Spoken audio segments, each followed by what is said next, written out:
Top left, you've got your flight controller. That's basically the brains of your drone. It's going to tell your drone what to do with everything with the input that you give it. It's also going to receive the input that you're giving it. Right next to it is the receiver. That's what receives the signal from your controller or whatever else you're using. But that receives the outside signal to give it to the flight controller so that now it knows what to do.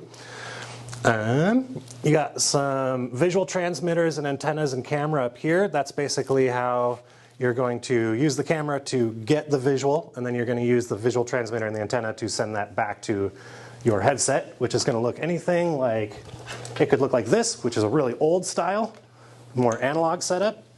This is a slightly newer, still kind of older analog setup. And this is what you'll see a lot more these days, which is a digital setup. There's pros and cons to each. We might go into a little bit of that later, but that's how you're getting it. No matter what, you got to have the signal sent to you. Pretty basic stuff. We've got some capacitors, buzzers, power cables, stuff like that. Not so important. Motors, I think you all know what those do. Also very important. Without motors, nothing works. And then your electronic speed controllers, or the ESCs. The ESCs basically just take what the flight controller says, and they turn that into a voltage that is accurate. Yeah, so essentially the ESC just controls the voltage of the motor. But those are all the basic parts that you need for a drone. You can get by with just that. You can even take off a few of those things. You can fly without a VTX or a camera if you don't need a camera on there. Or if it has like its own things that it's doing. You know, if it's an autonomous sensor drone, it'll have different cameras. But that is the basics. Essentially, flight controller, ESCs, motors, frame, receiver.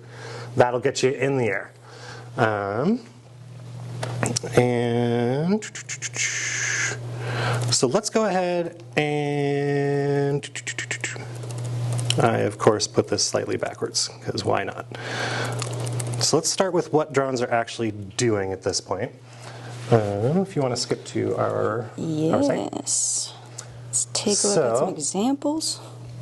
Actually, just go to services real quick. Let's do it. So right now, drones do a lot of stuff. Like we just showed you the basic of a drone, that'll get you in the air. What do you do from there? The fact is, everything and anything. We're all over the place with drones these days. People think that, oh, they take a picture. And yes, they do. They absolutely do that. They take beautiful pictures and beautiful video. But they do a lot more than that. Real estate and film and cinema, those are basically the same thing we just talked about. That's the photos and videos. Then we move on to construction, which can be anything from inspection work to mapping work to monitoring. There's lots of sites that we literally just go out, we fly over it real quick, send it back to the client. They use that to check against the previous week, and they just monitor construction progress, or even use that to check against ecology concerns and things like that. Agricultural, that is a big field right now. There's a lot of different agricultural stuff you can do. One of the big drones for that is the multispectral drone, which actually measures electronic fields. So it'll actually check for all the different gases and stuff that the plants are putting out. So you can actually fly over the field and scan it, and then come back, you put it into the processing software, and it'll say, hey, you've got these bugs in this section of the field hurting stuff, you've got not enough water going to this section of the field, and it'll tell you everything about what you're doing wrong or what you're doing right or what's attacking your field and things like that. They now have automated flights also using AI that can, it'll send the drone out on an automatic path, and it'll only spray the areas that have bugs and pests and stuff, so it actually saves a lot of pesticides, so you don't have to have as many on your plants in order to keep them growing. Yeah, I can use that same data that I was just speaking of to target certain sections. They even have drones that will fly back, pick up certain bags of the right type of bug, take it back, and release just the amount of bug in that one area to fight the other bugs. So it gets kind of crazy with some of the stuff they do with that. And then, I mean, you have all the other basic things like counting plants, counting trees, and things like that too. Inspection is another big one. We do a lot of 3D modeling for inspection purposes. It makes it really, really nice, especially with like cell towers or sides of really tall buildings or really anything that is hard to get to. You can now inspect that usually with a drone. And I know somebody was already talking to us about photogrammetry. And a lot of that goes into this, because what most people want isn't to look at 1,000 pictures. they want to have a 3D model that they can literally just zoom into and pan around it and look at anywhere they want. And actually, you want to go ahead and pull one of those up real quick? So this is kind of what you get. Again, this is not the best 3D model. But, so you get these 3D models, and then you can actually pan around and look at all the different stuff. So when it's actually the resolution that it's supposed to be, you can zoom in and actually look at all the different wires and see where things might be falling apart. Oh, why aren't you going down? No, whatever. So you can actually usually look at all these wires. Again, this isn't the best model, but that's how they do a lot of their checking of their stuff nowadays. That way, obviously, you don't have to have a guy spend 2 hours to climb up there and climb back down, when you can just look at it like this. And it only takes about an hour for us to make one of the 3D models for these towers. What's the flight path required for a model like that? So the flight plan for the towers is usually basically just doing a bunch of circles around them with the camera at different angles, so that you're capturing all the different sides and top and bottom of the different things. And essentially that's how photogrammetry works. It's pretty, well, it's basic to me nowadays because I've been doing it for so long, but basically you're just taking a whole bunch of different pictures and stitching them together, and the drone is able to use RTK and GPS so that it knows exactly where those pictures are in space, and when it stitches them together it's able to make an actual 3D model out of that. So What keeps the drone from running into the guy wire? us. So there is actually a few things. There is obstacle avoidance on a lot of the drones we use, which uses, for instance, these cameras that you see on the sides. And this drone has 360 obstacle avoidance, or I think it's actually 540. And so it'll actually see if it's coming up close to something, and it'll stop itself. The other part, though, is us. Just be kind of safe and know what you're doing. Most of the time with the photogrammetry, I mean, if you can get around an object well enough, you don't have to be right on, so you can just skip those wires. A lot of times we'll go up to it, and then just go over, and just keep going. There is a part in usually these towers where it looks like the signal in the drone controller is getting very confused, and so our drones will try to ramp right into these things. It's jarring, but as long as we're paying attention, we have never crashed into one before, but you can always pull out. But yeah, it could be a little dangerous sometimes. Yeah, it will stop itself, but it just gets scary. Yeah. It turns out that when you are directly in front of a tower blasting 5G and everything, it can mess with your signal a little bit. Who would have guessed? So that is, yeah, go ahead. So you're using RTK rather than ground control on a situation like this? We do both. Both. Yeah. It's best to have as many backups as you can. That way you don't have to go out and refly if something gets screwed up, right? So we use ground control points, which he just brought up, which is these guys. Those are... RTK is? What is that? RTK is real-time kinematics. So what that is... It looks like this on a drone. That little Yeah, it hard usually hat. looks like that. And what that is it connects to a different network or a rover, and that feeds it updated data as to where it is. So basically, you've got GPS, but GPS can be off by up to 10 feet.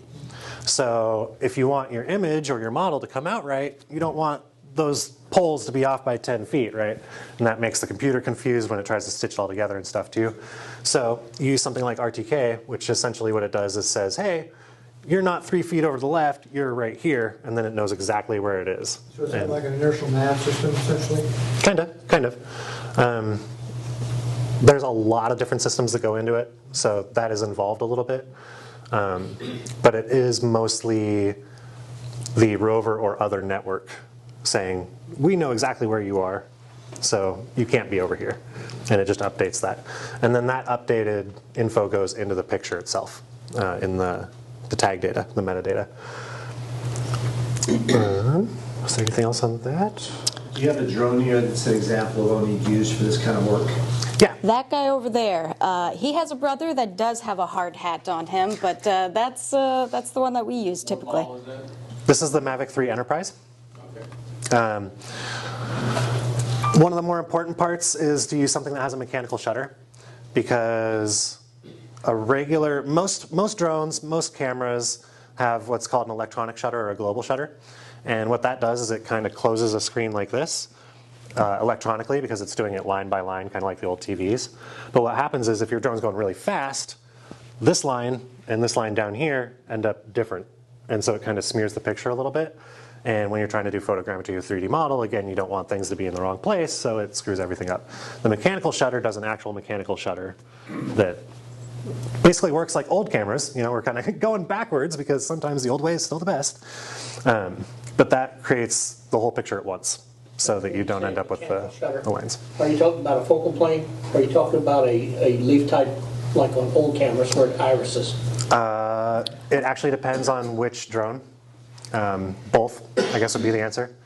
I believe these guys do a There's electronic square. local shutters, and then there's the physical shutters.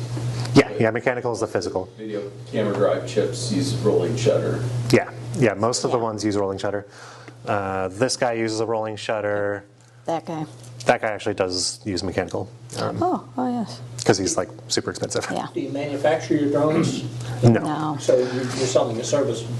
Yes. Yeah, we're just a service company. In fact, you'll notice most of our drones are actually DJI because they just work really, really well. Some people have a problem with the fact that they're from China, but there's never been any evidence, period, to say that they're sending anything back. So I just kind of ignore that. And then this guy is an Autel, which I don't know if you guys know who Autel is, but it is a drone company coming up in America, and it's actually in Edmonds, Washington. I think they're actually moving here shortly. But Yeah, their headquarters was in Edmonds. They actually just moved not too long ago. yeah. But we're trying here in America.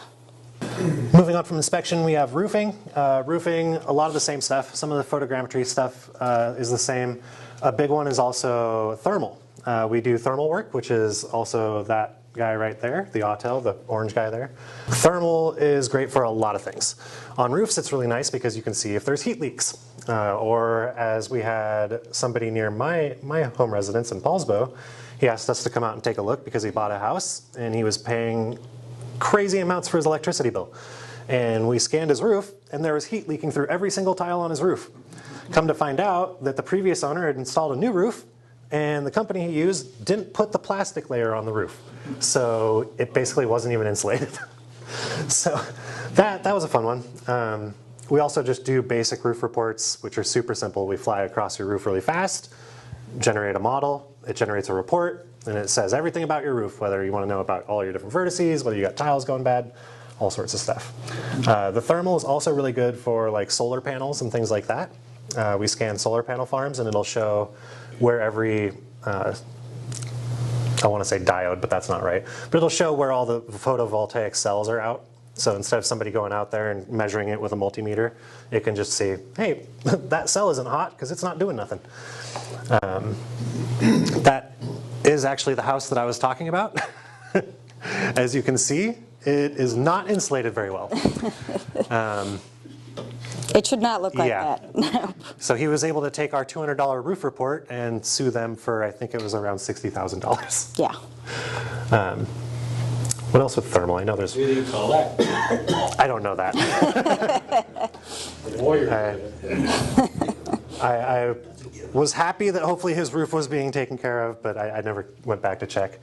Another big thing with thermal is search and rescue. That's another thing that we do. That's one we do for free because we don't think we should be charging for that. Yes. Saving lives is more important than money in our opinion. That's just how that is. This guy is able to take thermal 3D models. That is a 3D model that is completely constructed with thermal imaging pictures.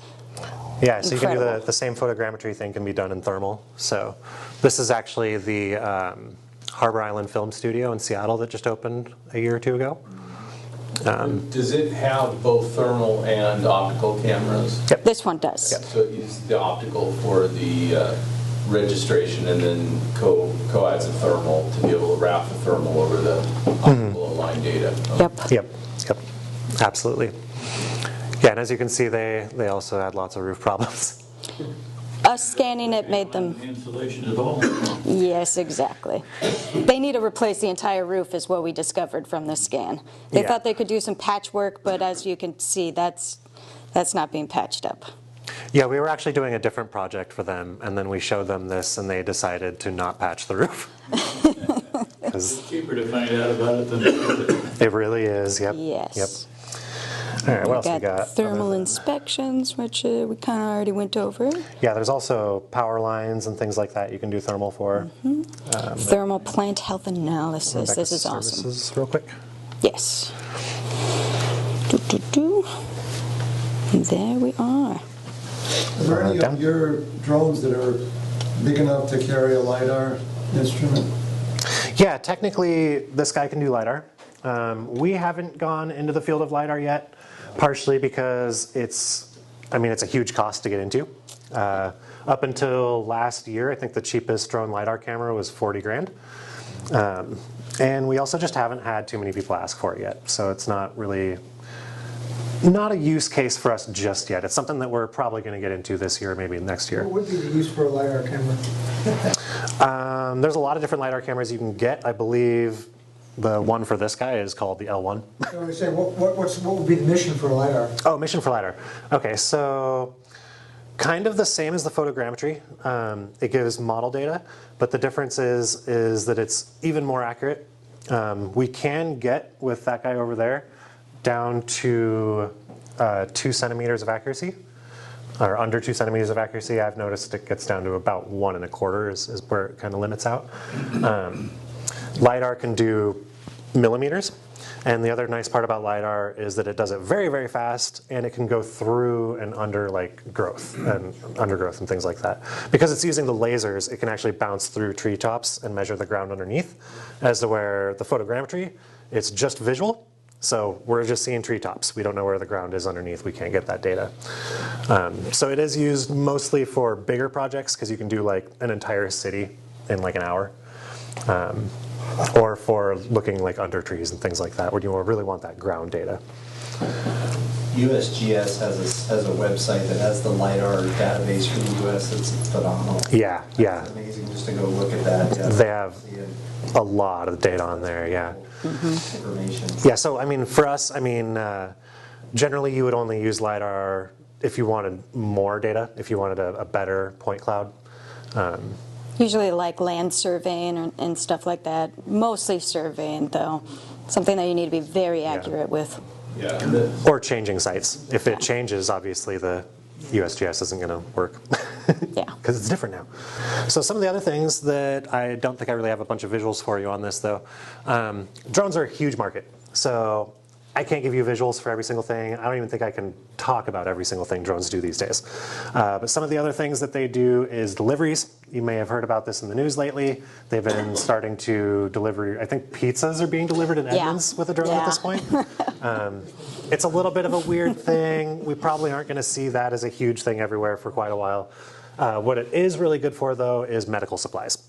We're seeing tons of lives being saved by, if they need a packet of blood 50 miles away. And normally, how long does it take to drive across Seattle right now? Like 2 hours, an hour, if traffic is bad? But this drone can do it in 15 minutes.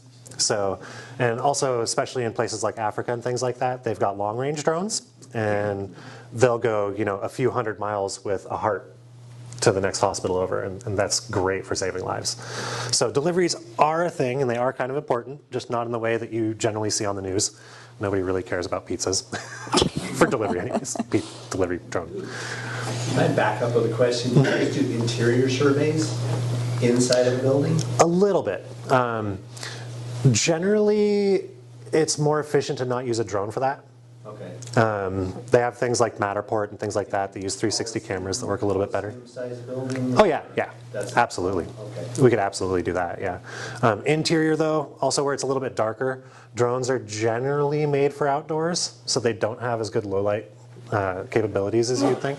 So indoors can get a little bit iffy, because when you're doing the 3D models, you want really good data. And so if you have that low light kind of blurry picture, it's not going to make a very good model for you. That being said, we have done it, and it is totally something we can do. It's something that I'm looking into maybe doing more of soon, in fact, because cameras are getting good enough. So how much, you're all doing first-person video, and you're driving the drone around, that's the normal way you're doing it? Most of the time we actually have these controllers which have a screen on them. So we use. Has a what? It has a screen on it. So we're actually flying, and the image is coming up here. Or most of the time, we actually have phones, and we hook our phones up. That one has a much better screen on it. But that is how we mostly fly our Okay, drones. so you don't have it's not autonomous. You don't say. You can Oh, we can. Yeah, we can absolutely do that still. program like, you know, We would still be paying attention to what the screen says in case it tries to ram into it. But yeah, we're predominantly flying via just visuals on the screen. Hand flying. Yeah. So you're not on autopilot. We can be. There are certain softwares that we can use to autonomously fly our drones for especially surveys and stuff so we don't miss any spots. so for your photogrammetry, do you primarily use pre-programmed grids and Yeah. patterns Yeah. for that? Yeah. Yeah, most of the time, if you're doing scanning or mapping or anything like that, it will usually be a pre-programmed mission. You can do all sorts of fun things with that too. One of my favorites is altitude control. So you can program it to stay at 200 feet above the ground, no matter where it's at, even if it's going up a mountain. It'll stay at 200 feet above the ground as it goes up the mountain. And those are wonderful things that they didn't have a few years ago. A few years back, if you'd lay out your grid and it would fly right into the side of the hill. And that just doesn't work very well. Also for the cell towers, I use semi-autonomy for cell towers, for instance, where you'll generally set it up with an orbit point in the middle of the cell tower, and then you'll back it off to a certain point, tell it how fast to go, tell it to take a picture every second, and then you just hit play, and it orbits the tower, and it takes a picture every second. So that you're getting that 80% coverage on every single picture. So there is autonomy. Otherwise, yeah, you're using the screen. And a lot of drone people don't like to say FPV, even though technically you are flying FPV because you're flying from this camera. They don't like to say FPV because FPV flying is generally considered like with the racing drone type stuff, which is these guys. And that's because you're actually putting on goggles, and so everybody feels like that's the real first-person view. Semantics, though, is basically all that Is is. there a semantical difference between, I fly RC gliders and whatnot, which is, I guess, a drone by your definition. Yep. You guys have, is there that's not really a drone, that's an RC airplane? No, that's a drone. Okay, so Yeah. Unmanned aerial vehicle. Yep. The That's the- FAA will get mad at you if you fly that without following their rules. So yeah, that's they consider it a drone too. It gets mad at you for flying. Kind of for everything. Commercial drones have destroyed the RC pod. Yes, a little bit. Especially for people that fly. Big skill to keep it in the air. If you built an RC Oh, airplane and you didn't know how to fly it, you crashed it on the first thing, and you would take a lot of work to do it. Now, any idiot with a few $100s can go to Walmart, buy a drone, and do something stupid with Yep. I'll go for it. ID. If a drone flies over my house, can I shoot it down? Absolutely not. Why? Oh, the FAA will absolutely come after you. It's like if you were to try to shoot down a helicopter. They're just going to be very upset at you. It is an FAA aircraft that is in the air. As soon as it takes off, it is considered under the protection of the FAA. So, okay, they will hate you. Something like this, think about it.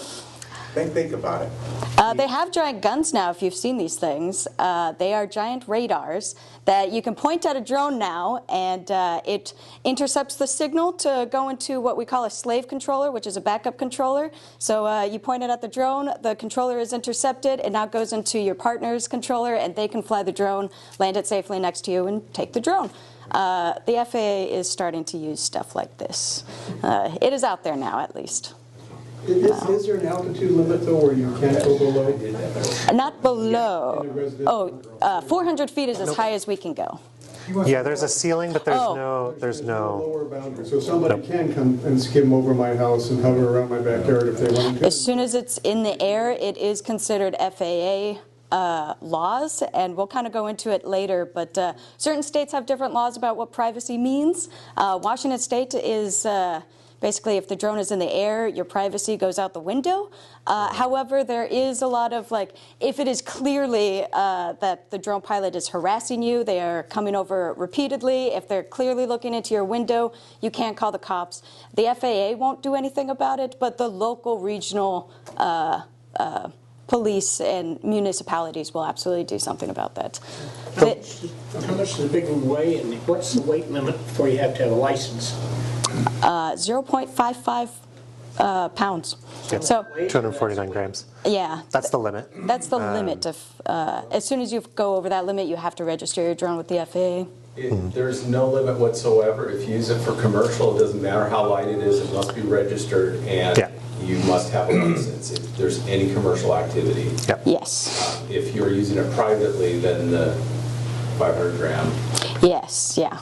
Yeah, we haven't got to Privacy the thing, law is there not section a yet. minimum standoff distance for like a non-participating So the privacy thing place or people? basically only falls under the peeping Tom rules. Yes. So if you have a reasonable expectation of privacy, the drone cannot look at you. That's it though. That is literally 20 it. feet over somebody's house. And if they're not looking at you, the cops won't do much about it. Yeah. I mean, the airspace is the FAA's, and that's basically all they've said so far. This is where we get into the laws and regulations section, which is not very well defined yet, as you will see, or as you've already learned from our very quick discussions here. The FAA is kind of just given blanket laws over a lot of stuff. For instance, saying that our drones are the exact same as a 747. That probably isn't very accurate, but it makes it very easy for them to charge you with whatever they want if you go to shoot our drone down. You're shooting down an aircraft now. Other things, I mean, I talk all the time about gray areas in drone law because there is a lot of gray area. So you said about the microwave takes over control. What about, I read about these guns that shoot a net, and the net tangles and breaks it down. I'm still pretty certain you have to get FAA permission to use something like that, but basically as soon as it takes off, it is considered an aircraft. It is like if somebody was trying to shoot down one of you guys' planes. The FAA does not take kindly to that. In fact, there was a guy who recently just shot down a drone, I think it was in Florida or something. He got 10 years in prison. Because it was also a cop drone, so they were they really smacked him with the book. Yeah, go for it. One of the critical things that a lot of EAA members are also former or current radio controlled hobbyists, and that was like the gateway drug to real airplanes. One of the things that drones have complicated that in that if you operate a drone in a way that breaks FAA laws, they can take away your real pilot's license. I mean, they're both real licenses. Yes. I have a commercial drone license, UAS license, and my private pilot license. And if I screw up on one of them, I can lose both of them. And so one of the things is if you go out and take your old RC plane right now that you haven't flown for 10 years and put it up in the air, you can lose your pilot's license because now they require an ID like ADS-B on the drones, and so this more applicable to people who will fly and do the drones. That you got to be careful because it creates this mixed situation where you put your pilot's license at risk. Absolutely. Yep. That's something that we don't have to deal with very often, well, ever, because we don't fly planes like you guys do, but absolutely exactly what he said. You are getting a certificate under the FAA. It is the exact same pilot's license. It looks like it. Your certification for being a drone pilot just goes on underneath of wherever you got, if you got a helicopter's certification, it all gets lined up on that card. So if you lose that card, you lose all your certificates of flight, so drones included. Yeah. You don't need Generally, though, it's not that hard to just follow the laws and be a good person. Now, that being said, though, there are certain things where, again, the FAA is kind of blanket law a lot of things. For instance, I am not allowed to fly this in my yard if I have my goggles on because it is now out of visual line of sight. I don't think I'm going to run into an airport in my yard, but the FAA doesn't want to deal with it, so they just made it a blanket law. Yeah. So there's a lot of little things like that. So you do have to be kind of careful. The one that I see being broken all the time here in Washington is you have to have 3 statute miles of visibility around your drone to make sure that, if a plane's coming, you can get out of the way. And this includes if you fly and then go over the trees, you can't see 3 miles in the other direction past your drone anymore. If a plane's coming this way, it'll run right into your drone. You'll never even see it. But people say, well, I can see the drone. I got visual line of sight. Yeah, but you don't have 3 statute miles. So that is one of those things that can get a little wonky. That being said, though, as long as you're not being a jerk and fighting with cops, judges aren't going to throw you under the bus for things like this. Is it still 5 miles from an airport? No. If they change that? Yeah. I believe that was changed when they started all the LANC stuff, which is a way of, I think it's 2? Because that's the one that was most frequently infringed upon, Yeah. at least around. Yep. That makes sense. Yeah. Now that they have LANC, which is basically a way of taking the grid around the airport and making it so you can automatically get permission, they've made it a lot easier. You can generally fly within a mile or 2 of an airport with just a few clicks. Drones also. Uncontrolled have different rules. Yeah, that too. The FAA has a free app before you fly that you can download for your iPhone or Android that will tell you whether it's legal to fly in the airspace that you're at. That makes it a lot easier. But you can even fly a drone on an airport, an uncontrolled airport, coordinating with other aircraft activity. When done, you have to follow the laws and responsibilities of it. But if you have an air traffic control tower that has controlled airspace, then you have to coordinate and be able to get access to be able to ask permission from the controlling authority. Yeah, so you're actually not supposed to do that. If you Yeah. contact the tower, they will get very mad at you. That's They may how even it used deny to be. it. Yeah, the app works, yeah. Yeah. The LANC app. If you can't use the LANC app because you're in a 0-foot space or something like that, then you have to go through what's called the FAA drone zone. And that's where it's going to take up to 90 days. And you have to give them all your safety info, your exact mission plan, where you're going to fly, what time you're going to fly, how high you're going to fly, all that stuff, which is kind of as it should be. I mean, if you're flying right next to a really busy airport, you should be very safe and very careful. And it's good for them to have all those records. Yeah. You said you limited 500 feet above the ground, not 500 feet. 400. 400. 400, yeah. Yeah, it's because airplanes have a 500, so they want a little bit of a gap in case of accidents. Tell out to, does it got an altitude report? Yeah. Yeah, pretty much all the regular drones that you would fly that high are going to tell you what your altitude is. These little guys don't. I could not see any reason why I would ever fly an FPV drone at 400 feet. I'm going to be staring at the sky. I can do that from the ground. Yeah, it just doesn't make sense. But yeah, so there is that. I was thinking we might as well, since we're going through a lot of the rules and regulations, go through some of the ones that are pretty important for people to know, such as what's the difference between a commercial and a recreational drone pilot. It is as soon as you collect money for your services. It means also if you trade your services for somebody else's services, such as cookies. That is now illegal. The FAA actually put that example on their Part 107 retraining pilot's license. If you trade cookies for drone pictures, you have now broken the law and you can be taken out by the FAA. Chocolate chip cookies? Any kind of cookies. The easiest way to look at this is actually kind of in reverse, and it is, are you flying for fun? If the answer is no, then you need to have your Part 107 commercial license. Pretty much that's it.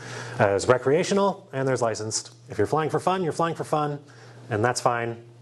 But if you're not, then it's some sort of commercial endeavor. Now, what you 107 is just commercial? Just commercial, yep. Yep. In fact, you start losing some rules or some abilities once you get your Part 107. Other way around. You gain abilities with Part 107. If you're recreational, there are lots of, it used to be the other way around, but they switched it. Yeah. So I would agree with her. Yeah. Capabilities, like I cannot have an unregistered drone no matter how light it is. Yes. If you fly that little tiny drone and you have a UAS license, you got to register it. Yeah, but we can fly 400 feet over buildings and they can't.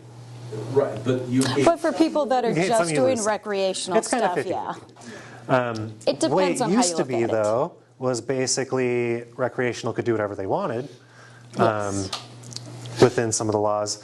They basically made it so that if you did have your Part 107, you were much more locked down, is how it used to be just a few years ago, which was really silly because the people getting their Part 107s running businesses are the ones being more careful because they don't want to lose their business.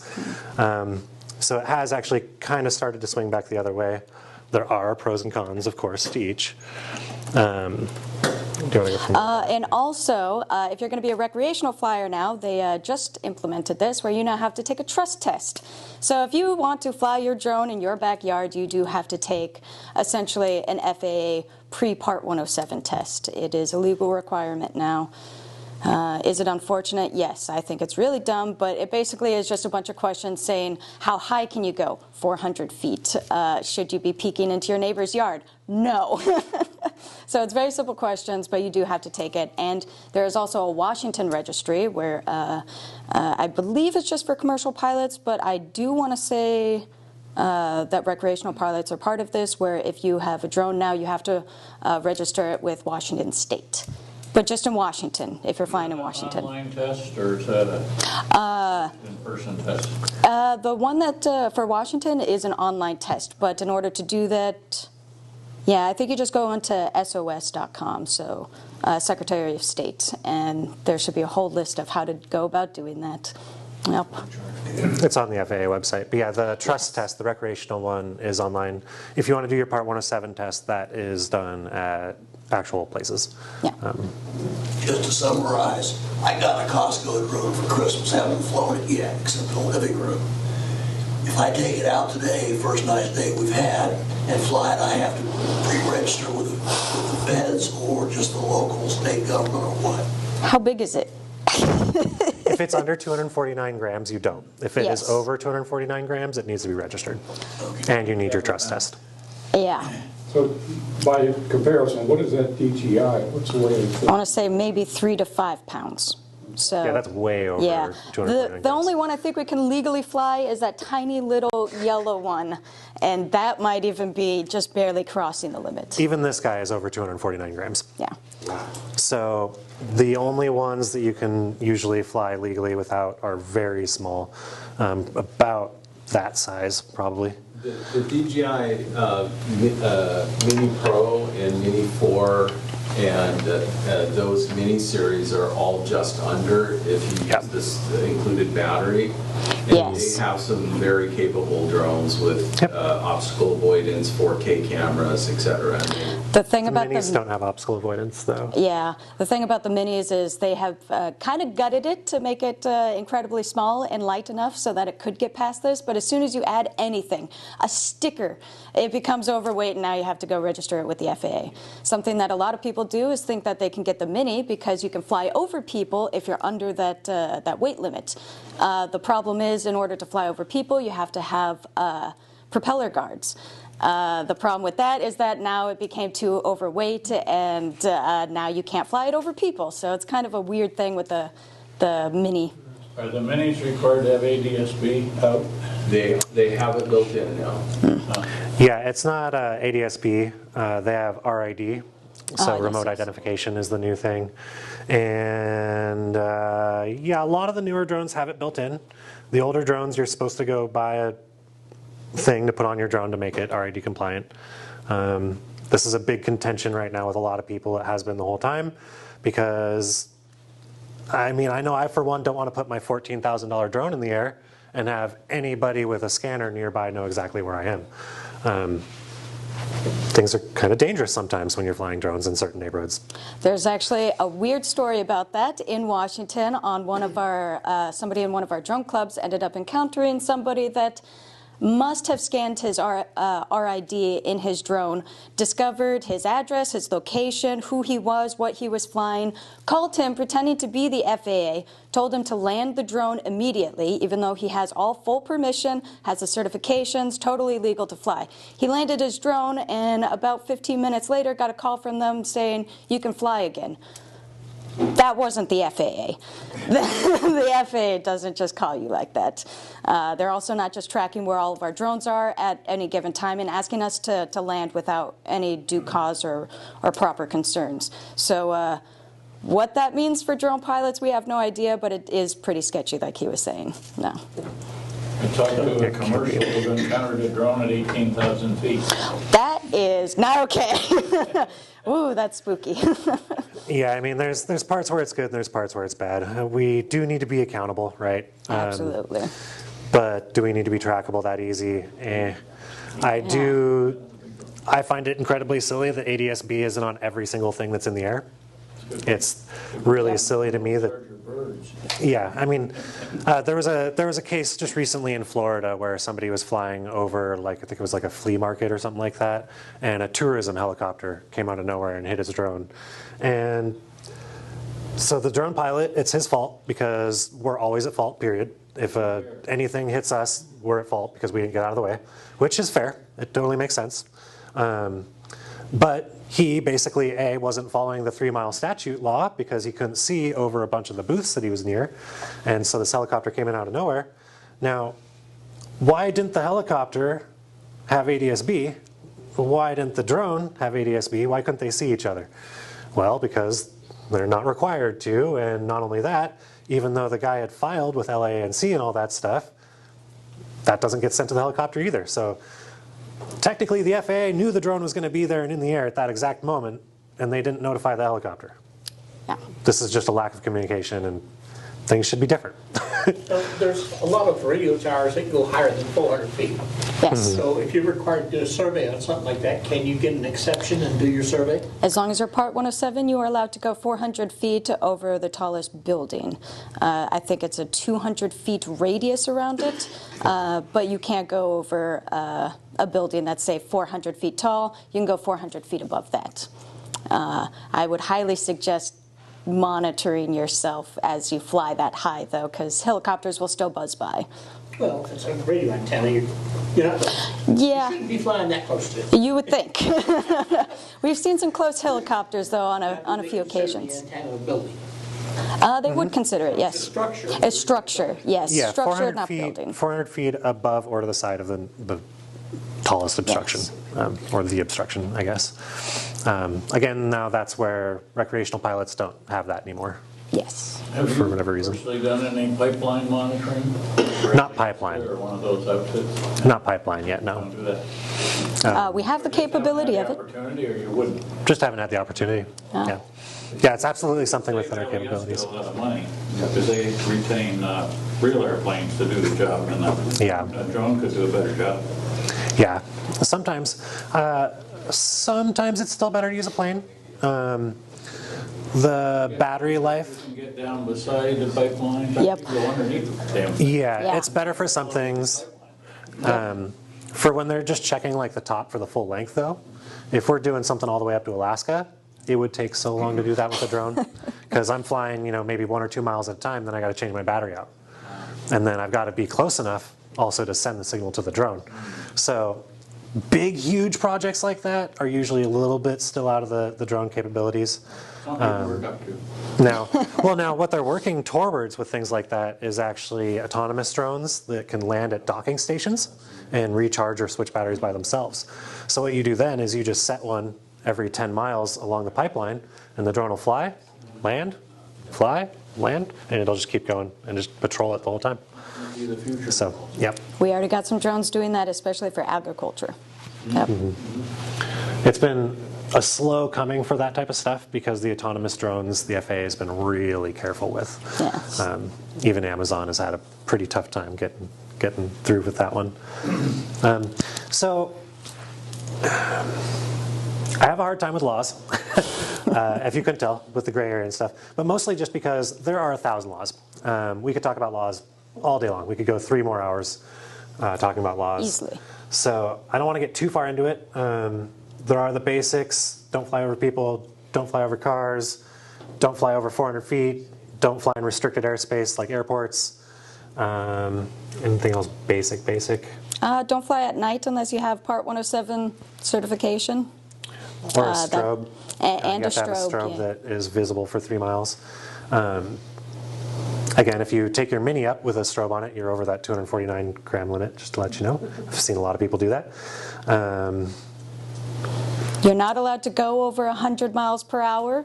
That's what they say, but I don't know how they're going to find that out. That may seem unreasonable. Yeah. That may seem unreasonable. I have a drone that is just slightly bigger than this guy that goes 115. Yeah. I haven't tested that, I swear. I don't have a radar gun. I don't know if I've ever hit that speed. I don't think I have, because honestly, I punch the throttle and I'm pulling that throttle back. I'm already across the field, and it's too much. Is there anything else laws-wise that you guys would want to know specifically? When you say you can't fly over a person, what's the lateral boundary that you can't be around the person? There is. There is, yeah. You know, that's a very good question we should all ask the FAA. Yeah, that's where, like I keep saying, the gray areas with a lot of this stuff. You're allowed to transition over cars, but you can't fly over cars. What? Yeah. There's just so many weird little things like that they just haven't nailed down yet. It takes a long time to change flight laws. I'm sure you guys know that. It's exactly the same way for a lot of the FAA draws. Like, you can throw an object out of an airplane as long as you make due caution to make sure no people or property are injured by that object. And when you hit something, it's evidence you did it. I see.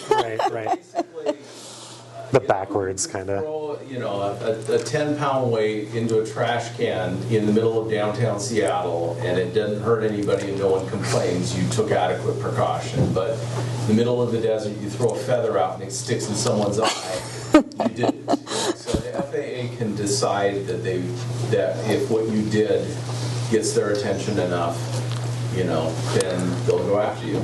Yep. Can you talk about the training? How long would it take somebody to oh gee, I want to get into the drone, work for you? Well, if most of you guys already have your pilot's license and stuff, it is pretty much exactly that. You're reading aeronautical maps. You're basically answering all of the questions that you guys have already answered today. How high can you go? What are the laws behind it? Can you fly over people? Can you fly at night? And what do you have to do in order to prep for that?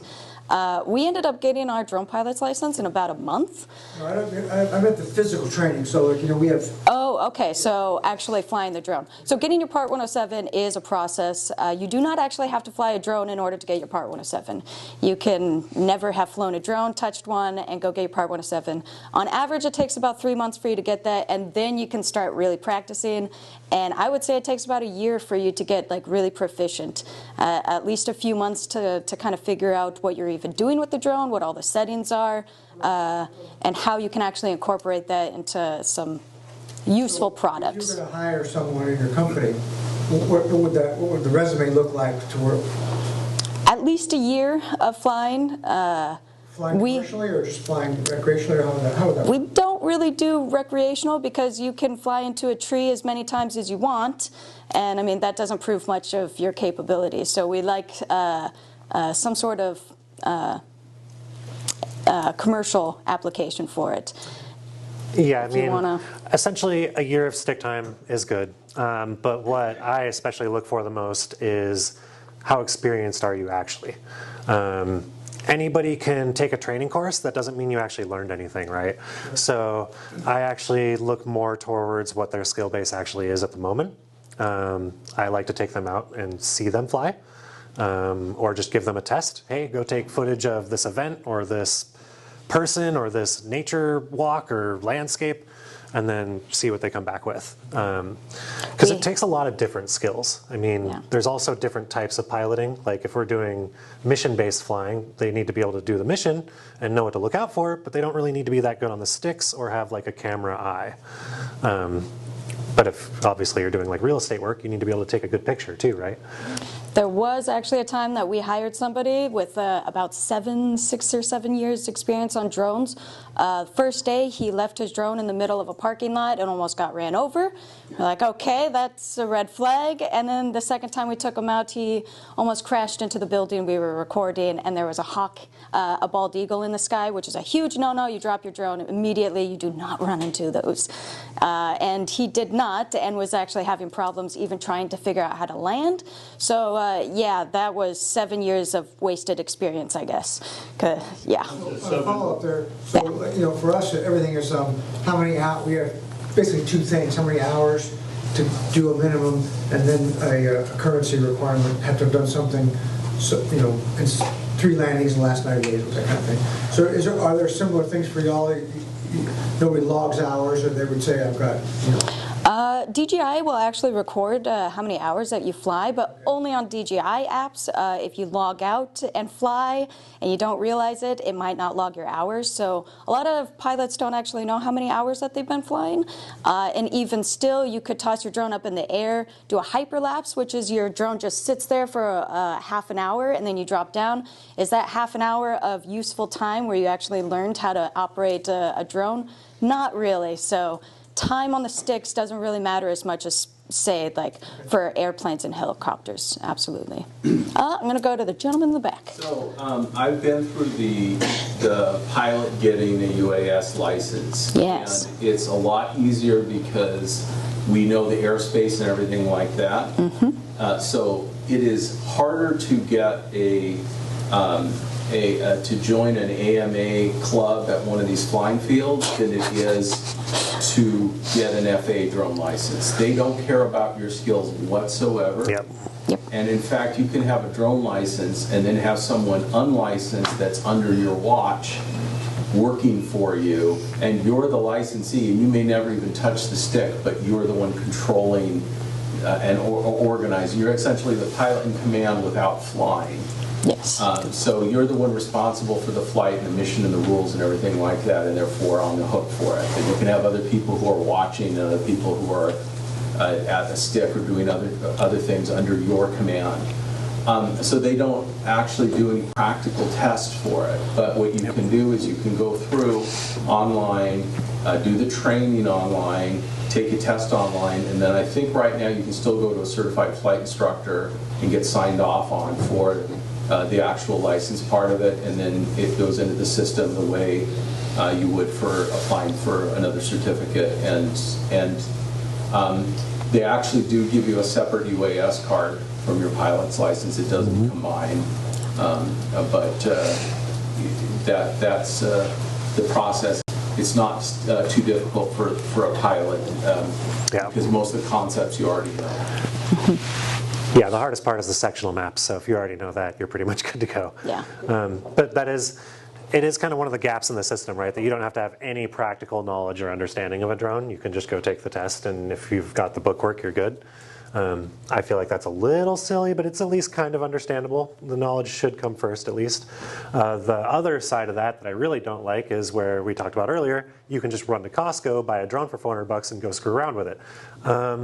They should probably tell you that you need to take your trust test or you're flying illegally, right? Actually, this last Christmas, I don't know if any of you saw it, but the FAA actually did put out some commercials saying do not buy drones for your kids because you can't go fly it out in your backyard for Christmas. So they were trying to warn people at the time because so many, like DJI especially, are trying to target these drones towards kids, especially in the beginning. They're like, these are toys. They are not toys, and the FAA is getting very mad at manufacturers for portraying it as such. I just want to clarify a question. If I were to go buy a drone under the limit, do I need to take a trust test? No, if you're under 249, you're okay. Yeah. If you're under, you don't have to take a test for under 249. Yeah. Yeah. I think essentially at that point, they figure even if you fly it into a helicopter, it's fine. Yeah. I mean, obviously not really, but it's so light that they view it as not being able to cause damage. Yeah. Yeah. Are there a lot of commercial drone operators like you? And is there a lot of competition? Well, that is a great question. There are not a lot of us. In fact, there is about 300,000 registered drone pilots in America. In Washington, that equates to about 3,000 based on the population. So we might have about 3,000. Half of those guys have only got their Part 107 so that they can fly in their backyard without having to be harassed by the FAA. So most of them are not actually using their drone pilot's license. So what we discovered is that a lot of the drone pilots out here suck. They don't have enough time on the sticks. They haven't gotten jobs. There are also not a whole lot of jobs out here because something that we've had to do as a business is educate the public about what drones can do, like the 3D models thing. Until we present a 3D model to somebody, they're kind of like, what? So that's something that a lot of people have to do, and not a lot of people have the resources to do such a thing. So the competition is pretty minimal. And there aren't a whole lot of drone pilots. In comparison, there are more doctors in Washington State than there are drone pilots. So where do you guys advertise yourself? Wherever the world will take us. Yeah, we've got all sorts of social media stuff. We do lots of SEO work for search engines with our website. We have a few different things. We did coffee news for a while because that was just kind of fun. We create blogs, explainer animations. We have started a drone club for a community of drone pilots that just want to test some stuff out, join a group, because there's not a whole lot of us. We would like to find some places to kind of swap information because a lot of this stuff is very verbal learning. Okay. Oh, you know, you've been waiting over there for a minute. Well, you passed on these, I'll call them targets, and can you give us a little more in depth? Do they respond to the drones? Yeah. Absolutely. Yeah, so the arrow points here, first off, they're ground control points. You can actually use them once you have the photogrammetry because you know the exact dimensions, so you can measure and do it by that for scaling. But more importantly, what they actually do is they are scanning for satellites, and they are geo-triangulating their own position, and then you can use that. So basically you need to have at least 3 of them so that you can triangulate, and they figure out exactly where they're at, and then by that data, then the drone knows where it's at. So it's essentially a correction for the 3D models that we make. So once you feed that correction in, then everything scales perfectly to where it's at. It works by pushing a button. That is literally all we do. Set it on the ground, do not touch it until everything is done, push the button, good to go. At the very end, we push the button again and pick it up, and it'll all upload everything to an app so that we can very easily get all the information off of it. So that must be RTK based also? Yes. Pretty much, yeah. You're putting the surveyors out of business. You know? So we're making it better for them, yeah. Yeah, there's different ways to look at it. I was at a... Get his drone license. That's exactly it. Or hire us, that works. I was at an event not too long ago, and there was a group of surveyors there, and they were talking about how they are doing surveys now in 3 days that used to take them a month, with a group of 7 people, and now they only have 3 people. So, yes, but also making it easier. The goal is not to put anybody out of business, just to make things easier for everybody all around. I mean, everybody's always got to grow. Propellers and so forth, do you have any, go back to the original source, or do you have aftermarket sources you recommend, or what do you think? For DJI drones and drones in general, we tend to use what the brand and the product is. We don't like to mix things up. If we use an off-brand battery with one of these drones and it blows up in the sky, we can't sue DJI or anything, so it's purely on us. But if it blows up in the sky with a DJI battery up in the air, we can send it back to DJI and ask them, you know, why did this mess up? Give us a new drone. Yeah, we tend to use not aftermarket products. Yeah, and I mean, especially with like propellers and stuff too. DJI has put a lot of money into researching the best propellers. I don't tend to trust some random third-party company to make better propellers than the company that's spent $2 billion developing them. And then warranty issues. And also, they're just never that much better. What is the rough maintenance schedule? So if that thing's flying 100 hours a month, how much, or whatever, what does that look like? I'm sure how much work you have to do on it to keep it going. Well, after every job, we give it a good look over. Usually something that we encounter a lot is dust. So we'll wipe off all of the dust, and at least once a month we'll give it a more closer look up. But at least once a year we will do a very thorough analysis where we go through all of the logs. How many times have the batteries been charged? How many times have they been discharged? How low have they been discharged? How many times did they get that low in discharge? What are the propellers looking like? Something about the propellers is you have to push them in so they're springs. Something that can happen is if you don't take care of them or if you don't pull the propellers out, the springs can get really worn out and they won't keep the propellers in there anymore. And so as you take off, the propellers will just whoosh, somewhere else, and so will your drone somewhere else. So we will take very good precautions on that. And if we find any sort of, even a slight abnormality, we will take a look at it. Sometimes we'll send it back into the drone manufacturer. We actually had to do that with the M3E over there because it was having some weird GPS problems. But yeah, that's pretty much it. Yeah, the thing with the drones is they're not really made to be maintained. They're meant to be replaced essentially once they break. So there isn't so much usually anything that you're going to notice wrong with them until you hear it, because generally that's the first thing you're going to notice. Is instead of going me, all of a sudden it's going me, and you can hear that kind of like when you hear your car when the engine starts to do something funny. You hear that knock, and you just kind of know. Or you'll see like the camera doing something kind of weird, and in that case you check it. But generally, it should always look the same way it does. It shouldn't really degrade until it really degrades, and then usually it's just going to fall right out of the sky before you even know anything's wrong. The one thing really quick that you will want to check is your batteries. Your batteries are the most important part and the most dangerous part and the most likely part to go wrong. If you store them wrong, if you leave them at 100% battery charge and you leave them there for 3 months, you've kind of screwed up your battery a little bit. If you completely drain your battery and you leave it there for 3 months, you've kind of screwed up your battery a little bit. They're supposed to be kept at a 70% charge because that's just how lithium polymer works best.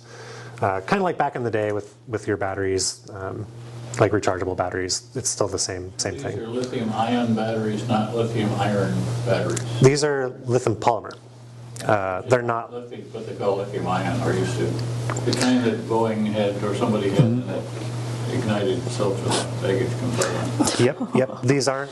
They aren't actually using lithium-ion. Some people are switching to that because the density is better. The only problem is it doesn't put out quite the same amount of power in burst flow. But you can get really long flight times with lithium-ion batteries. So a lot of people are making new packs out of those. The safer one is LiFePO4. Does that ring any bells? I know of it, but I don't know anything about it. So you touched on the price of the big one. So what kind of price range? That little yellow guy, how much is he? $100. Really? That guy right there, 6,000. That guy over there, what was the? I want to say 6,000 again with all of the batteries and stuff. Big one here? This big one, about 15,000. Yeah. Cheap compared to everything. Nah, yeah, I'm sure it is. My bank account would disagree. I think his hand has been up. So batteries are clearly the top issue. What do you find your second biggest issue in terms of like wear and tear and maintenance issues or things where the failures start happening? So the two things, generally the gimbal is kind of one of the things, just because they're so calibrated to be so careful. I've had to take the finest amount of dust will get in there too. Yeah, or if you lots of heating and cooling, the rubber in the gimbal will go bad. I've had to replace that a few times. The other one is going to be your motors, because there's lots of things you can do to screw up your motors without realizing it. The biggest one that I've noticed is people putting their drone in sand or dirt and to take off from, and they don't realize that there's a little bit of like iron in the dirt, and it sucks right into the magnets in your motor, and now all of a sudden your motor is going and grinding up, and then it doesn't work anymore. Oh. So that's pretty much it, though. I wondered if the gimbal was something that was unique, because that for me is like no matter what brand or what thing, it's always the batteries are the first issue and the gimbals are always the second. The gimbals are usually powered with software, actually. It's trying to figure out exactly which way you're moving and wiggling, and it'll put that amount of pressure back into it so it'll always stay stable. And yeah, one little thing, like one speck of iron, and the entire gimbal is messed up.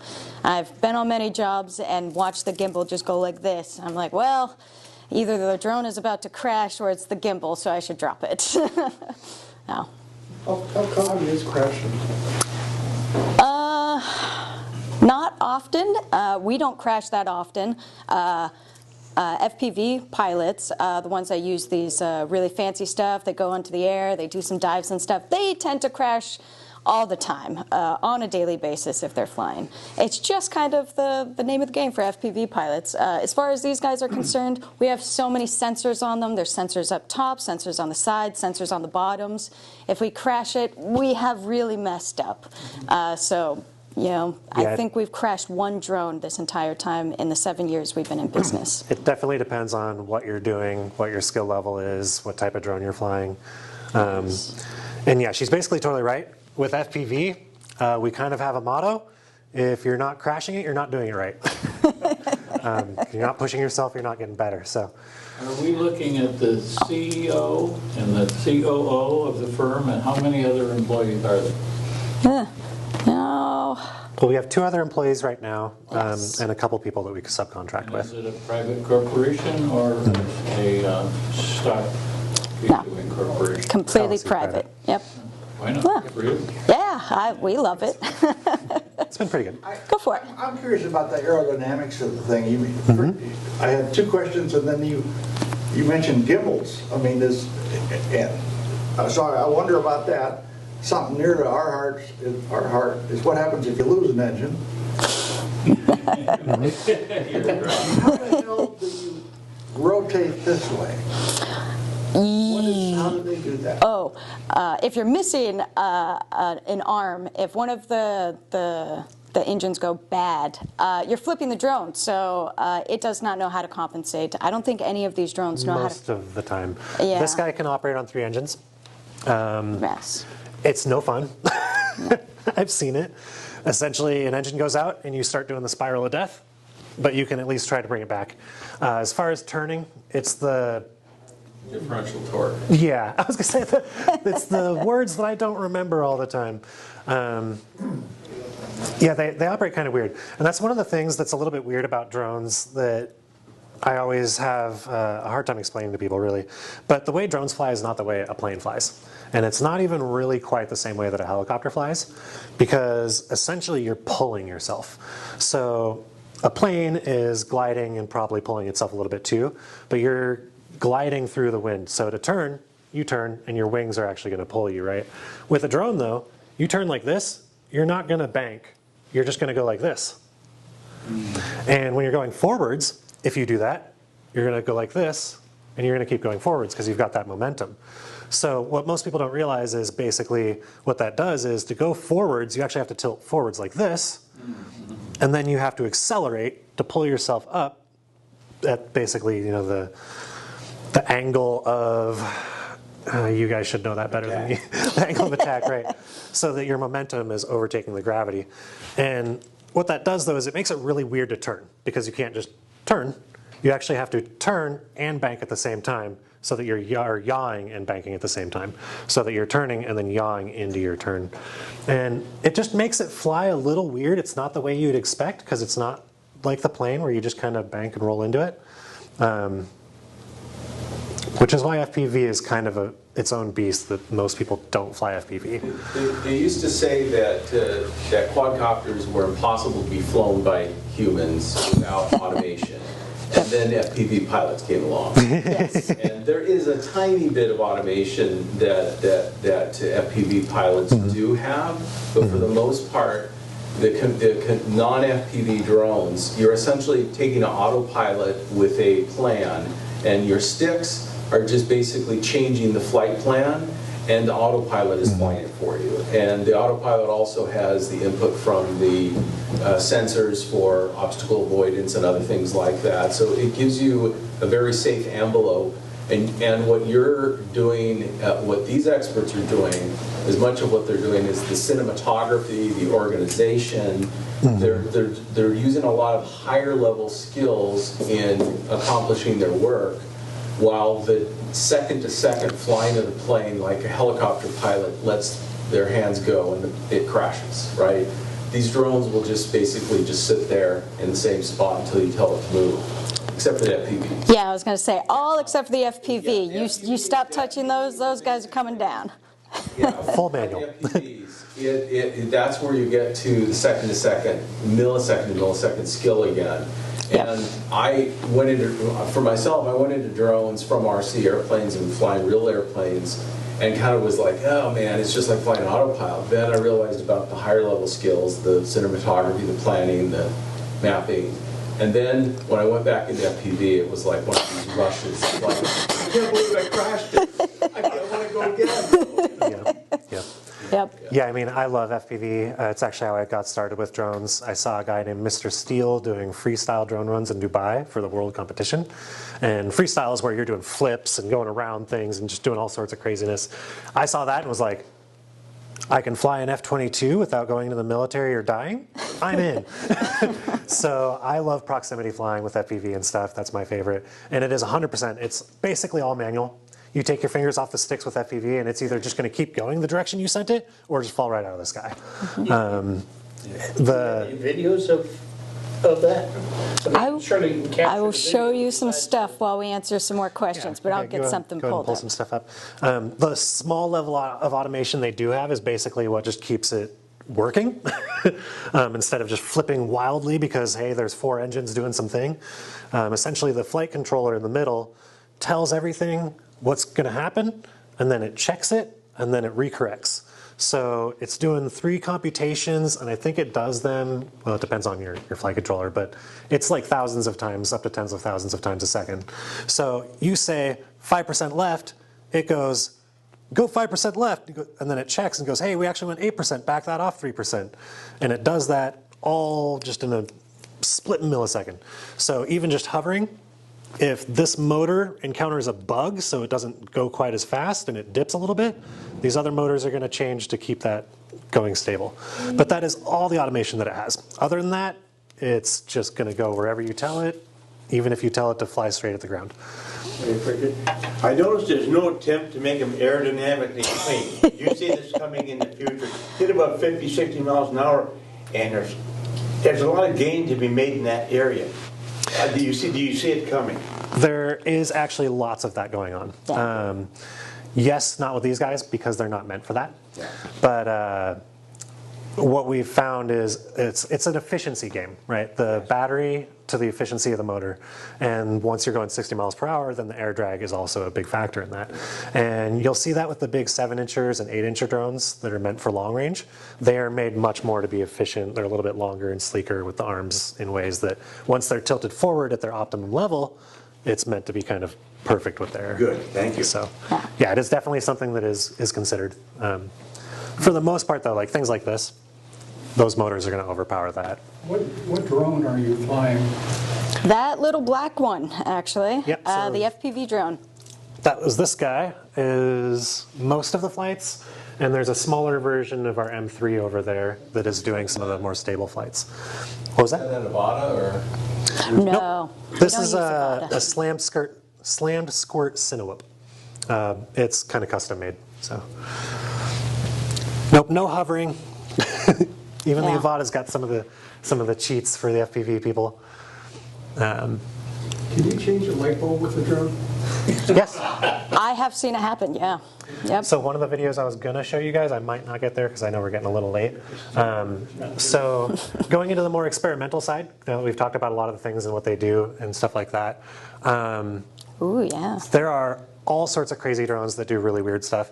One of my favorites is called the Dragon, and it is a modular transformer drone.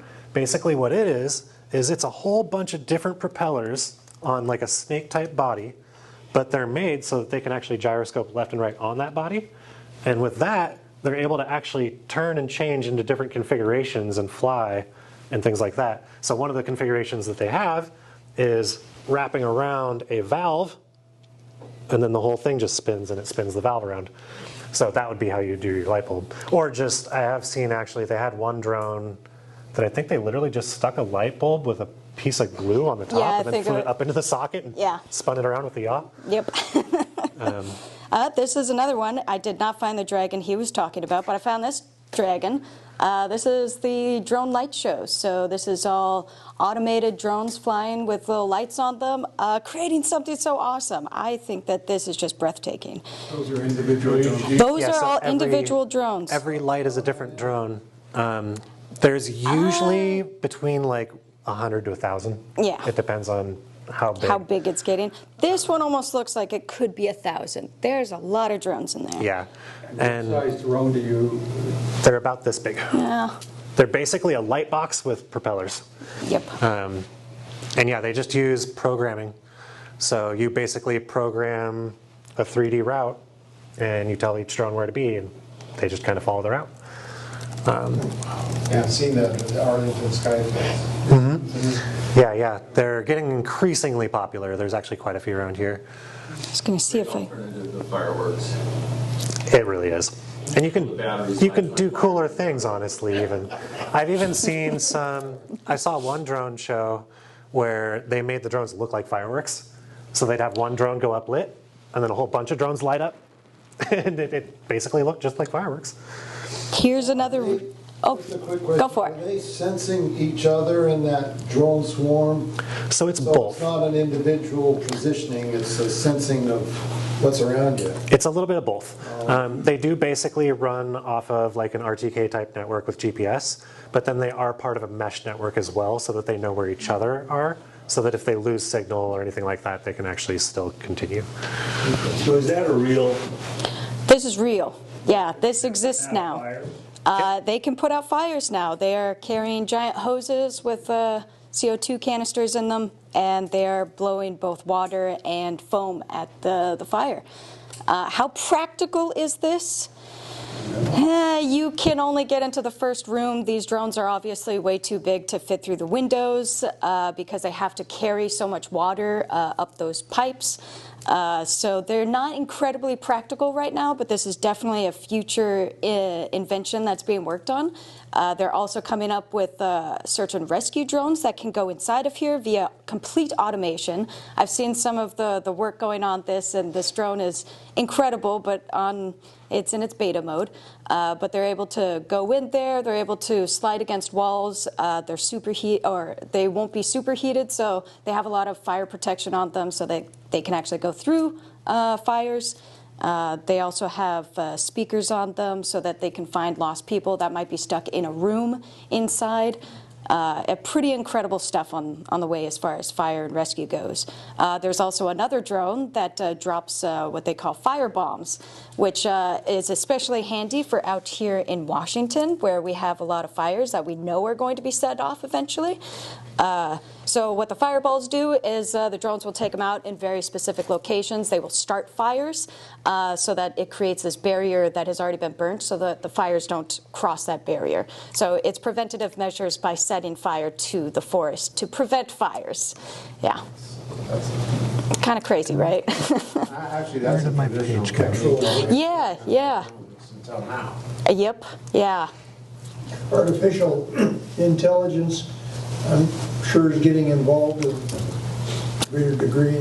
So, autonomous. let me show you a video real quick, because Aha, you got my some. laptop died, so we're going to do this a weird way. You can actually just click it there. Oh, this works. Awesome. So this is a human FPV racer versus an AI drone race, and I don't know why it's glitching, but that's fun. Which one's the AI? Red or green or blue? I don't remember. Oh, it must be the Wi-Fi because it's not glitching there. Is that real time? Yep, that is not sped up. So now watch this one though. This is just the AI drone. It's completing the lap in like 2.5 seconds. But with AI also comes things like this, bow, where it just blasted itself into the ground because it screwed something up. One of my favorite things. Humans do that too. Yes. We do. One of my favorite sayings, though, it always sucks to say it because it's actually a text bar, but it was, to err is human, and one of the R's was off a little bit. But it said, to really screw things up, you need a computer. And every single letter was off. When programming goes wrong, the computers don't know how to fix it, and they just go way wrong sometimes. So a couple of these other ones. Play, double click. My mouse Like is that? sticky. No, That works. really need to click it. Ads. You guys have a website, right? Yes, yes. Actually, I have some cards if you guys want to check it out. So this is a drone that has a cage around it that can spin in either direction. That way it can run into things and it doesn't cause any issues because the cage will just move. And since the drones are so good at doing the adjustments, it'll actually stay completely stable. Those are for like inspections of air ducts and things. Generally, yeah. And they have yeah. smaller ones that can go through Sewers pipes and stuff. and Yep. things like that. Do you have the dragon on here? Yep. Oh, sweet. Oh, I think it's the next one. Yeah. So this is the one that I was talking about with the light bulb.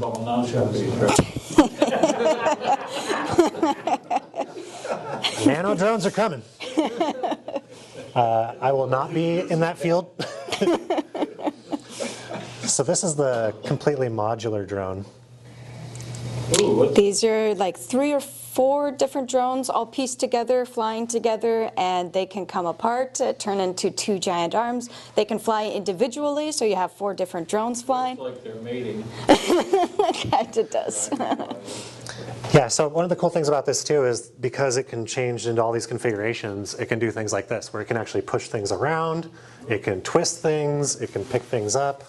And I'm super excited about this because I myself am a space nerd, and they're making a drone like this go up to Titan. They're going to be exploring the caves and stuff on another planet with these drones. Well, it's actually flying there, isn't it? I don't think it is yet. There's a helicopter. I think Mars. On Mars, yes. Yeah, and then they're going to go to Europa next, and then Titan apparently in like 10 years. Does that moon have an atmosphere? Titan? It does. I believe it's about 3 times the atmosphere that we have. So it's very heavy. So they have to have some powerful drones with some pretty... Yes, it should actually work really well. Yeah, so in this it can even grab things and pick them up, which is pretty cool. Go for it.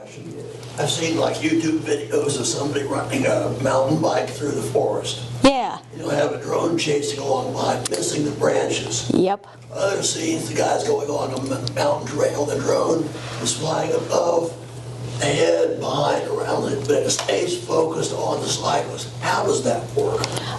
AI and sensors. There's a drone called Skydio drone. They are the most famous for creating drones like that. These drones can also do that. However, I wouldn't trust these drones. I would trust Skydio a bit more because that is predominantly what their entire drone industry was revolving around, creating a drone that civilians can use. They have a lot of extra sensors and a lot of processing power going into AI to recognize objects and dodge them. The one thing that, and I think the reason Skydio didn't really end up doing so well and kind of failed, is dodging things is only half the battle. You still have to keep the subject in frame. And a lot of the drones are good at that, and they can do that. They can keep a subject, but they're kind of doing this the whole time. And I don't know if you've ever watched a movie, but you don't generally want to see the person from a camera that's going like this, where the person is going out of the middle of the frame and back into the middle of the frame. So the drones just aren't really good at doing that yet. So they can follow you and not hit things, but they're not going to give you that perfect cinematic look that kind of sweeps down. And I personally think that's actually where the next stage of AI is going to be, is being able to not recognize just language and things like that, but also like video work. Like, what makes a good shot? I mean, there's no reason you couldn't feed an AI 1,000 Hollywood movies and it could figure that out, right? Another use for your drone that does 150, was that knots or miles an hour? Miles. Okay. Your high-speed chase. Don't send the cops after them with another car, send a drone. Yeah. Yeah, you can actually tag cars with those. They have taggers, actually. You could just... they have taggers. So in the front of a drone, you have a little arm, and it has a little, like an RID or some sort of GPS device. Cops will just run that right into your car. It sticks to your car. Now they have a tracker on your car. There we go. Yep. However, cops are very limited to the kind of drones that they can use. Right now, they just got, they're not allowed to use DJI drones anymore, just the government in general. So they're Be smart enough to get a license. yeah. We know some police branches that did end up getting a police branch, but the cities have refused to allow this. So a lot of cities have actually voted, the pedestrians have voted that they don't want cops to have these drones because God knows what they're going to do with them. So there's been a few. I know Renton is now using police drones. But I think they're still limited. Now they have to exchange their DJI drones for anything else. So A lot safer than high-speed chase. very much safer. Yeah. Yep. Part of it is that what we can do as a public versus what the police can do and warrantless searches is that a police can use, if you can see it from in plain sight without augmentation, you can augment to get a closer look, but you can't search for it with it. And so the warrant, giving the cops the things. I mean, I used to work on LA County Sheriff's Bomb Squad, and we had a robot, and we used to remotely detonate packages or inspect things or whatever. And it was once used lethally against someone who had taken hostages, and they wanted a meal brought up. And so they brought the meal up the robot, and there was someone that they had already injured already, and they were basically, it looked like that person was going to die without help, and they were basically threatening to kill the other two hostages, and it was used to take out that subject. But essentially, that if you start adding that and AI, and then it's like pulling the trigger. Yep. There's a lot of moral issues that get involved. When you start having machines doing the killing or making the decisions. We recently, actually, in Seattle, they started using drones in order to patrol Aurora Avenue, which I don't know if you guys know, but that's where the whores tend to be on the side of the road. So they were trying to use it in order to flying up to 400 feet, monitoring these ladies and seeing where they go, and trying to capture each of these guys. However, that is entrapment, and so even though they had all of the footage, they took some of these people to court, took some of the pimps to court, none of it caught, and so they had to go through a whole different system in order to get these guys, which many of them were not caught again. So we're working on it. They're not working that way. Ooh, flying drones. I just want to see a car drone. Yeah, flying drones, as opposed to. And then the last thing, which I am so excited about because I didn't think this would happen in even my lifetime, flying cars. We have them. And they are basically quadcopters, just giant quadcopters that are flying. Yeah. Are these drones? Technically not, because a drone is something that is unmanned, and there's clearly a man in here. However, you can fly them without a person inside of it, so it's technically kind of a drone, as long as you don't get inside of it. Otherwise, it's basically a helicopter. Had flying cars for years. These ones are actually getting approved. Yeah, these ones are getting approved by the FAA and are actually being made for the public. Yeah, this is the first one to ever actually be approved. Mm-hmm. Yep. And as you'll notice with this guy, he's got 8 propellers and 8 motors. That is so that you can lose like 3 or 4 motors and still be totally fine. Unless they're all on one side. Yes. Yeah, if you lose all 4 on one side, you're definitely in trouble. No VMC demos. How much more skill is required to fly this thing than a helicopter? You do have to have. Oh man, so much easier. Easier. So much easier. Oh yeah. Yeah, because the nice thing about having the 4 propellers is it gives you that stability where you can basically just hover without even worrying about it. And it also makes it so that your regular flight is really stable because you've got 4 propellers pulling that flight. Instead of like with the helicopter, a lot of your stability is just that tail, right? What kind of range would that It thing probably is easier to fly. Good question. I think it's different depending on which one it is. Inside, because essentially it's the same thing, except you've got a hardwired instead of remote control. You're flying the autopilot, but you're also have the natural first-person perspective. And one of the most difficult things about RC and drone pilot is understanding the perspective that when the drone's pointing at you, you have reversal of controls, and right. through the camera or whether you're flying visually, you have to understand all the orientation, and you can't always see the environment when you're remote from it. But when you're inside of it, you have that first-person, view in 360, and you can look around a lot easier. And so, like what we used to be called Black Fly, they have like a 2-day training course and you fly it, and it's Part 103, so you don't need a license or. Yeah, these ones have special licenses too. Actually, there is no official license for whatever this is. They're working on it in Texas right now. They're trying to start up some flying taxis down there. The FAA has approved the machine that they're flying, however, they haven't approved the taxi side of things. So we're still working on that because we don't know how to classify the pilot. So the FAA, it's now in their court where now we have to figure out what kind of pilot this is. Motorcycle license. Yeah. I can't tell from the picture, are they counter-rotating? Yes. Yeah. Yeah.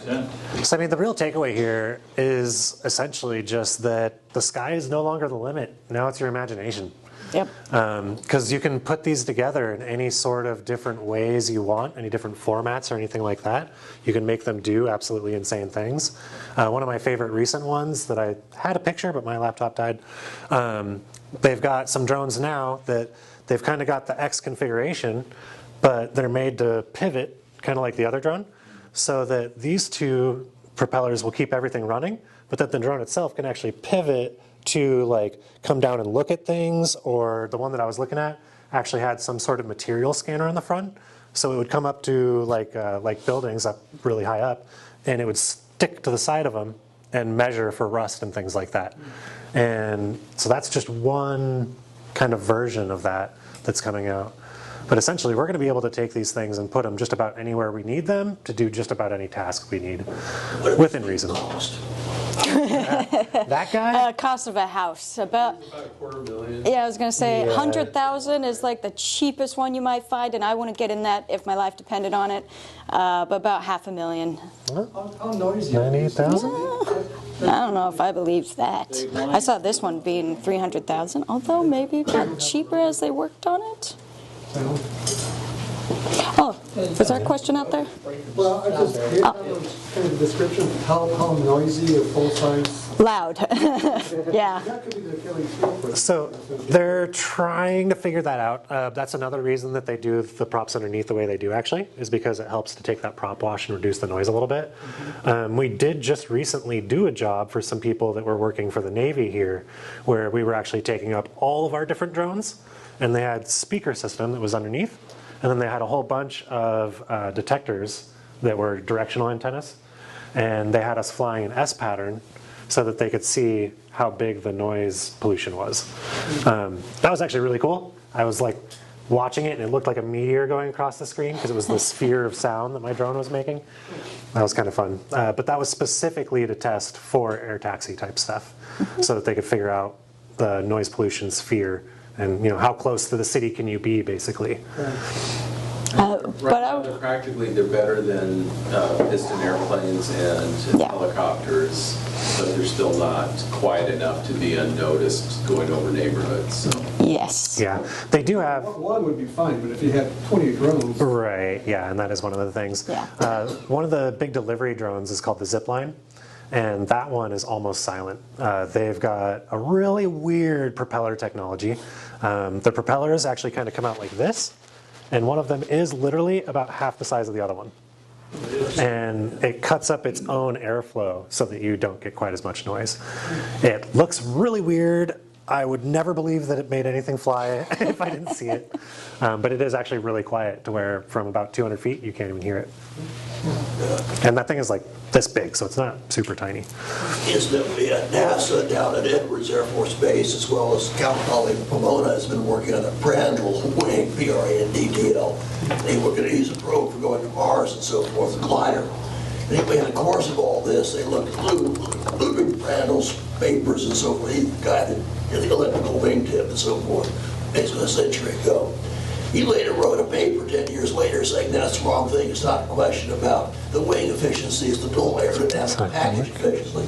Yep. And the upshot is this Brandl wing technology, Cal Pomona has a patent which I've seen.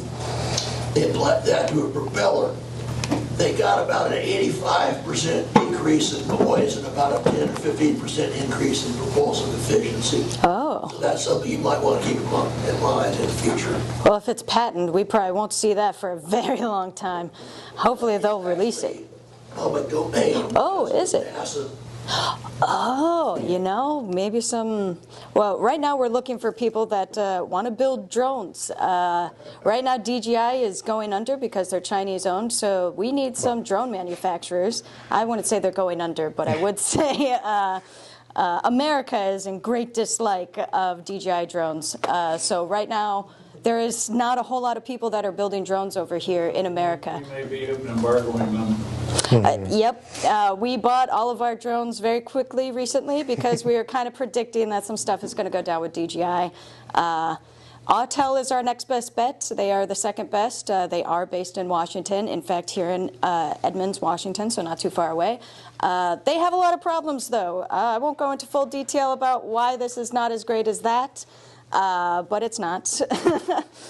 So America still has a little bit of testing before we get any really awesome drones. But I wonder if somebody might be working on that propeller technology that you're talking about, and they might be patenting it themselves. Yeah, there's a lot of different things. Watching what's happening in Ukraine, yep, as well as the Houthi thing. Yep. In effect, what that means is modern armor, tanks are obsolete. Yep. Aircraft carriers, the rest of it, it's all gone. We don't know that yet. Yeah. When you think about what the Houthis have been doing with cheap drone technology, including floating, you can easily apply that to subsurface as well. Have them pop up, stick the antenna up, get a fix, and then go back down again.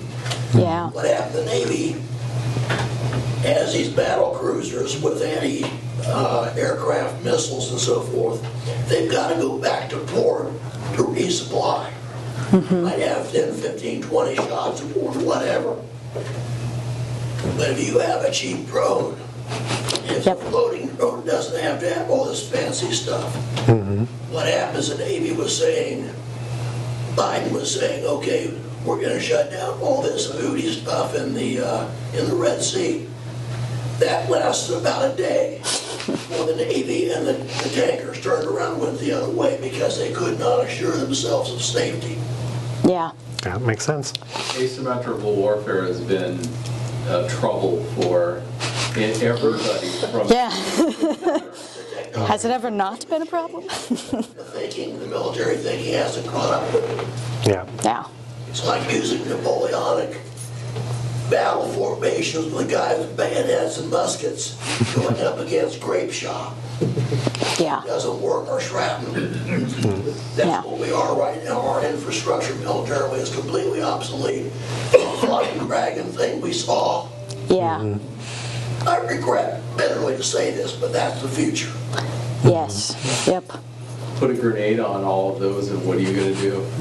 DJI just got in trouble because they just released an attachment that you can put on the bottom of these drones now, and it looks like it could carry a grenade.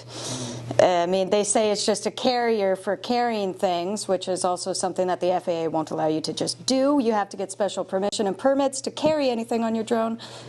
So it's really weird that they decided to release something that looks like a claw that perfectly picks up the shape of a grenade. So, you know. Autel did the same thing. Oh, yes, Autel did too. Aren't they dropping things on tanks from Yeah, but see, before they had to create their own mechanism for picking up grenades and dropping them, so Ukraine actually created their own arms and stuff, 3D printed them. But now you could just buy them on Autel's website or DJI's website. Yeah. Yeah, Autel was even worse last year. I think it was towards the beginning of last year, they came out with their payload dropping drone, which they decided to show off in a country right next to Ukraine. And it was all black with a little thing to hold what looked like bombs. And they were like, no, no, no, it's for payloads, for other things. And everybody was like, then why are you showing it off right next to Ukraine? And why is it black? Yeah, it was a little bit of a faux pas on their part, I think. Yeah. But Thank you, guys. Thank you, guys. Yeah, absolutely, thank guys. you.